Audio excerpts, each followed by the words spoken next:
ലക്ഷദ്വീപിലെ ജീവിതം കടലുമായി അഗാധ ബന്ധമുള്ളതാണ്. അവിടെ മാത്രം കാണപ്പെടുന്ന പരിസ്ഥിതി വൈവിധ്യവും ദ്വീപിൻ്റെ അപാര സാധ്യതകളും സൗന്ദര്യവും ക്യാൻവാസിൽ നിറങ്ങളായി കൂരിയിടുകയാണ് ആന്ത്രോത്ത് ദ്വീപിൽ നിന്നുള്ള നൂർ വർണാലയവും ഭാര്യ നസീറയും. കോഴിക്കോട് ആർട്ട് ഗ്യാലറിയിൽ നടക്കുന്ന ചിത്രപ്രദർശനം ആസ്വാദകരെ നന്നായി ആകർഷിക്കുന്നു. ഈ വാർത്തയോടെ ഈ ബുള്ളറ്റിൻ പൂർണ്ണമാകുന്നു. ഇനി കൂടുതൽ വാർത്തകളുമായി മനു.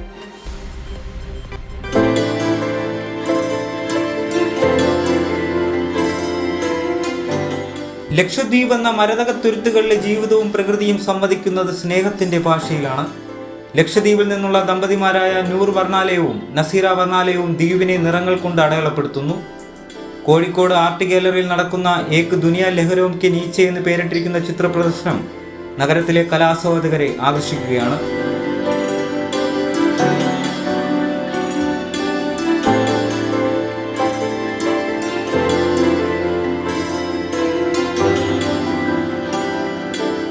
നമ്മുടെ കടലിൻ്റെ മുകളിൽ കാണുന്ന പോലെ തന്നെ വലിയൊരു ലോകം തന്നെ കടലിൻ്റെ അടിയിലുണ്ട്.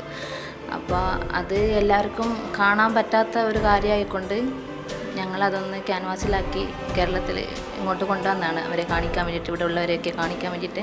ലക്ഷദ്വീപ് പലർക്കും വരണമെന്ന് ആഗ്രഹമുണ്ട്, പല കാരണങ്ങളാൽ എത്തിപ്പെടുന്നില്ല. അപ്പോൾ അത് ആണ് ഞങ്ങൾ ഈ 50 ക്യാൻവാസിൽ ഞങ്ങൾ ഈ ഫുൾ അണ്ടർ വാട്ടറാണ് ഞങ്ങൾ ചെയ്തത്, കടലിൻ്റെ അടുത്തിട്ട്. അതിൻ്റെ ആ പേരും അത് തന്നെയാണ്, ലഹരോം കെ നീച്ചെ ഏക് ദുനിയ.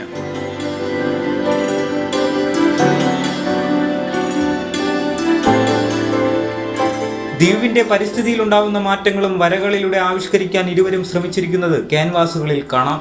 ഇന്ത്യൻ റിസർവ് ബറ്റാലിയൻ കവരത്തിയിൽ ഹെഡ് കോൺസ്റ്റബിളായി ജോലി ചെയ്യുകയാണ് നൂർ വർണാലയം. മകൻ നസ്മിയും ഇരുവരോടൊപ്പം കോഴിക്കോട് നഗരത്തിലെത്തിയിട്ടുണ്ട്. ഈ മാസം 30 വരെ പ്രദർശനം തുടരും. സ്നേഹത്തോടെ എല്ലാവരെയും ലക്ഷദ്വീപിലേക്ക് ക്ഷണിക്കുകയാണ് ഇവർ. അത് കരയുന്നില്ല, എവിടെ നിന്ന് വരുന്നവരെയും ഞങ്ങൾ 2 കൈ നീട്ടി സ്വീകരിക്കലാണ് അവിടുത്തെ ഒരു മര്യാദ. ആരായാലും നമ്മളെ കൊണ്ട് പറ്റുന്ന ഹെൽപ്പൊക്കെ അവർക്ക് ചെയ്തു കൊടുക്കും. കൈരളി ന്യൂസ്, കോഴിക്കോട്.